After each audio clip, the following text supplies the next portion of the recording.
Hello, and welcome to a video about the Nintendo Switch. I know there's got to be a lot of these swirling around on YouTube, but this one is specifically about the cost of accessories. And I know this is a topic that, as a Nintendo fan, you're going to be sick of hearing about.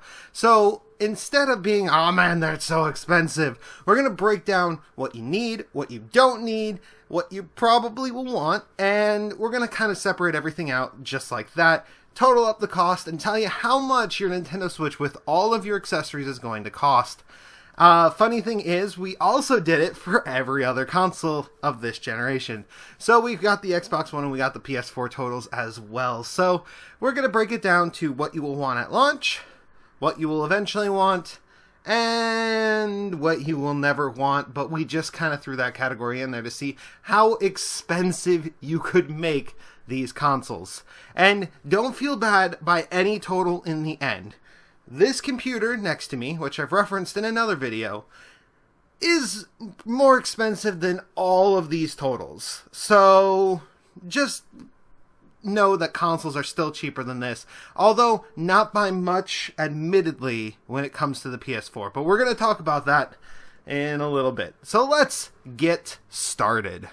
So, what will you need to play the console? Well, you'll need the console and a game, especially if you're on the frugal side.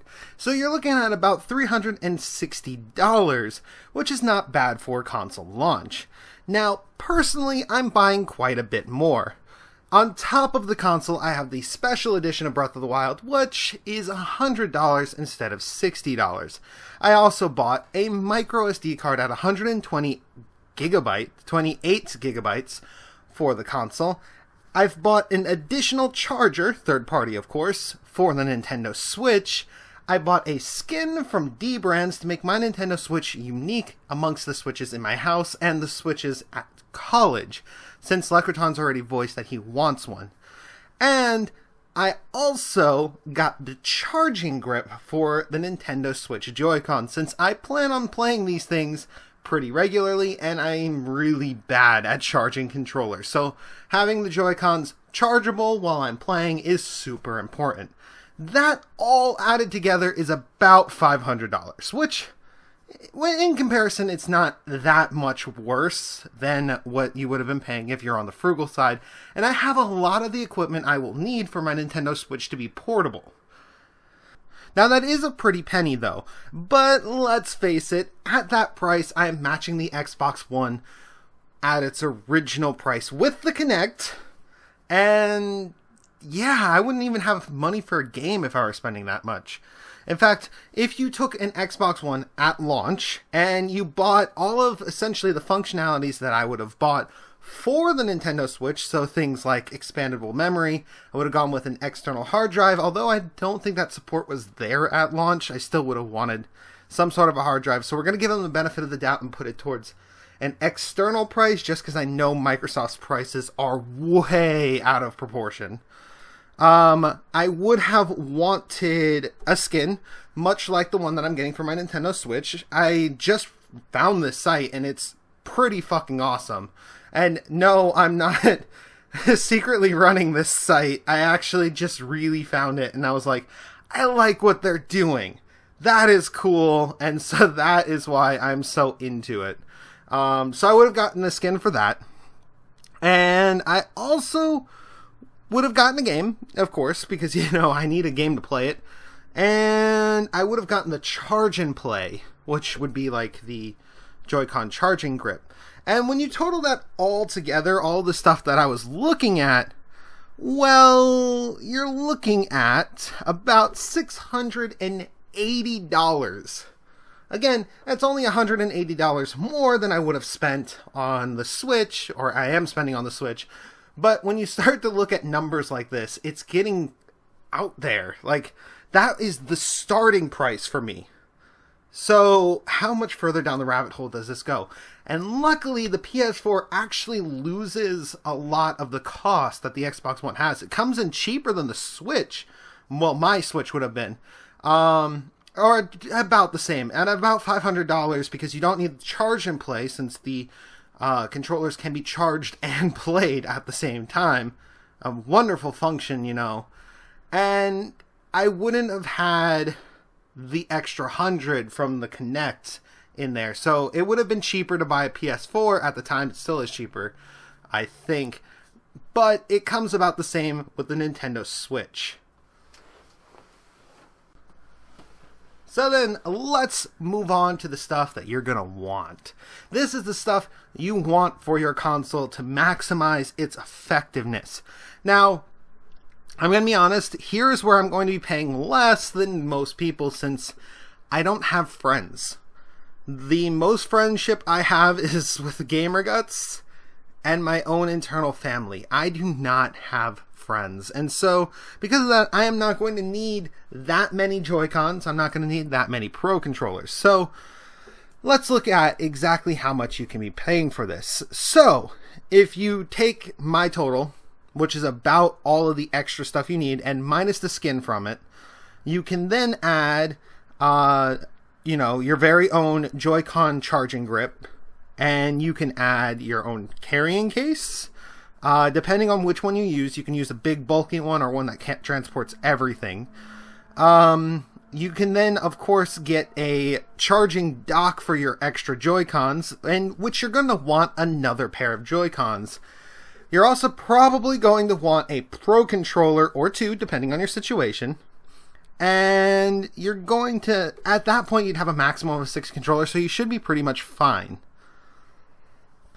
So your total for all of that is going to come to about $848 for the smaller case and $868 for the more sturdy case. Again, when you add all that together, it's pretty expensive, but the two biggest costs in there are the controllers, the Joy-Cons and the Pro Controllers. And we kind of set everything to maximum just for the sake of the example. So then what are we looking for my bundle? Well, since I probably will buy the Pro Controller, I'm going to say that I'm going to have that, and I'm not going to need a case because my copy of Zelda comes with the Sheikah Slate case. I am going to want a second dock, so that's a cost that you're not going to need that I am personally going to want, and that's mainly because for that reason I could have a recording dock and a just playing dock that I can have one in the living room and one in my recording setup, which, to be completely honest, is one of the most positive features of that dock. Let's see, what else am I going to need? I am going to probably buy a second pair of Joy-Con, since I do intend Gamer Guts to play ARMS with me. So I'm looking at about $780, which is about $100 cheaper than the most expensive option when you're buying all the stuff for your friends and everything, which is good on my half, because, yeah, not having friends is a good thing in this case, apparently. And what are we looking for on the Xbox One, Xbox 360? My bundle, again, would be pretty much done. So really, I only calculated it out for if you were to have the more expensive one. So we're looking at 3 additional controllers. You'll need 3 additional charge in place, potentially. And yeah, so that really only drags up the cost to about $800, which is still expensive. Let's face it, that's a lot of money. But when you look at the full cost of the Switch, depending on how you pick it, it's still cheaper. And I'm not even including some of the more ridiculous accessories in here yet. So that is a little interesting. And then the PlayStation 4, the DualShock 4 controllers are pretty much the same price as the Xbox One controllers. And without charge and play, you can still get away with doing a lot with the PS4. Now, my bundle for the PS4, though, would be more expensive, and we're actually going to go into that a little bit later, because mine would include VR. And VR is where the PS4 gets expensive. So we've gone over some general costs. We've gone over what is practical, what is impractical, and the Switch is definitely more practical, but expensive because of some of the accessories that are a bit more practical. But now we're going to get impractical, and we're going to start throwing everything at the wall. And here's what's interesting about the Nintendo Switch. We've pretty much added all of the practical things in there, and the impractical things don't really raise the price all that much. You see, by adding everything we did, we've pretty much pulled the cost up as far as we really could. So in a hypothetical, situation, we're going to add another couple pairs of Joy-Cons, 2 more Pro controllers, so 4 Pro controllers, 4 pairs of Joy-Cons. We're also going to add in the possibility of, say, having to use the stand. We're going to add in all of these silly little accessories like the steering wheel. Yeah, there's this steering wheel pair, which you only need 2 of, I think, for a maximum of 4 players. So we are looking at a total of about $1,130. Yeah, that's a lot of money, and especially breaking out of the thousands, but trust me, it's about to get a lot worse. So moving on to Xbox. This is... Here we go. So, on the Xbox useless items, we have the racing wheel at $470. A personal gaming environment, which gives you a screen so that you could plug it in anywhere and play it anywhere, is $350. Xbox Elite controllers are $200 each, and we're going to replace all of those controllers with the Xbox Elite controllers. Just because we're taking this as far as we can. Your fighting pad, your fighting stick, arcade sticks are about $200.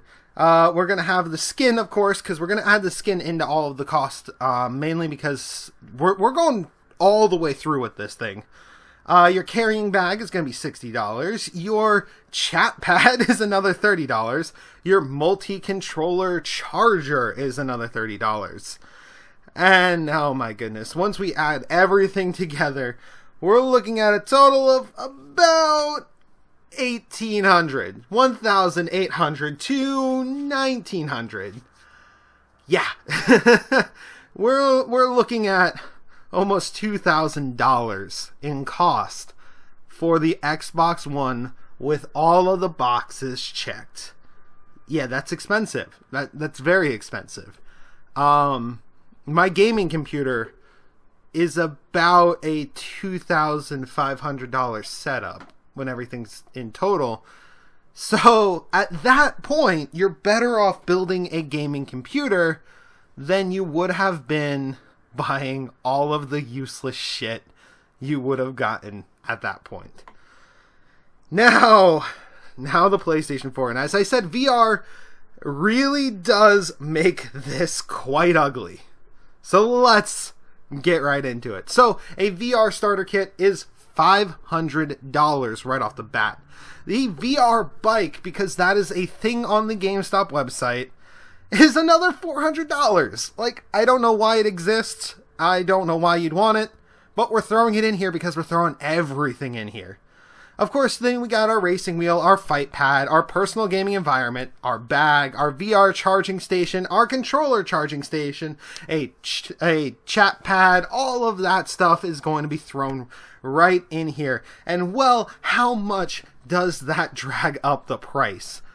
Well, a lot. You're looking at almost $1,000 more than an Xbox One with all the boxes checked. VR drives it up that much. You're looking at $2,800. And we were being nice, and we didn't throw extra Joy-Cons in there, because I don't think you need extra Joy-Cons for VR. But we were being a little nicer with all of the stuff we've added in here. And it's still monstrously expensive. What? Now, do I believe that the Switch is done selling us stuff? Absolutely not. I've already gone on record to say that I think the Joy-Con Pro is going to be a thing. Probably a even more pro controller, or the, let's call it the Smash controller might exist, and the Joy-Con Smash Edition might still exist. I do think the Switch will still end up being expensive, probably even as expensive as an Xbox One with all the accessories. But in perspective, in retrospect, gaming is expensive. And yes, the problem with the Nintendo Switch is so much of it is still necessary. You'll notice that when we got into the useless category, the Switch had nothing. There wasn't that much useless on that category. And that's because the Switch has a lot of useful accessories. And that's the problem with it, is there's a lot to buy, which makes it seem more expensive. Now, it's one of those things where at the cost of one of these consoles with everything, you still could build a gaming computer. You could be playing on a gaming rig. But gaming PCs are more expensive than they let on at first. Think about it like this. The rig itself will be $1,000 if you're getting a good one. And that's without being ridiculous and using i7s and even the new AMD I don't know how to pronounce it. Even the new AMD processor isn't that expensive, and it challenges Intel's lead. So you can build a gaming PC for about $1,000 and it will play games wonderfully. And once you add in things like the cost of the keyboard, the mouse, headsets, audio cards, audio drivers, networking cards, all of that stuff, yes, it's expensive. It is very expensive. You could easily get to $2,000. I don't really want to total up everything in my computer, so I'm averaging about $2,500, but at the cost of an Xbox One with all the useless accessories, you're getting this. And then one final thing to think about is a lot of the useless features on the Xbox One and PS4 are actually built into the Nintendo Switch. You would have to have the Joy-Cons to do the motion control crap, the Xbox Kinect to do the motion control crap, which is built right into the Joy-Cons. And then you have the ability to be portable and play it just about anywhere. Even though it's not quite the same, it's still going to run you an extra $350. Carrying cases and bags are more expensive because they're bigger. And it's one of those funny things when you actually think about it. The Nintendo Switch cuts out so much of that useless fat that you wouldn't be paying anyway, all in an instant. And it adds so much more functionality. So I do think, honestly, we need a cheaper hobby. I vote, yeah, screw it. I don't want to do anything other than gaming. Thank you guys for watching. If you enjoyed this video, leave a like, leave a comment, be awesome. And next week, we've got a video that's rounding out the Wii U. Same time, same place. And there's so much hype coming up to next Friday that I'm super excited. But I'm going to end it here. This video's long. Thank you guys for watching. Wolfie, out.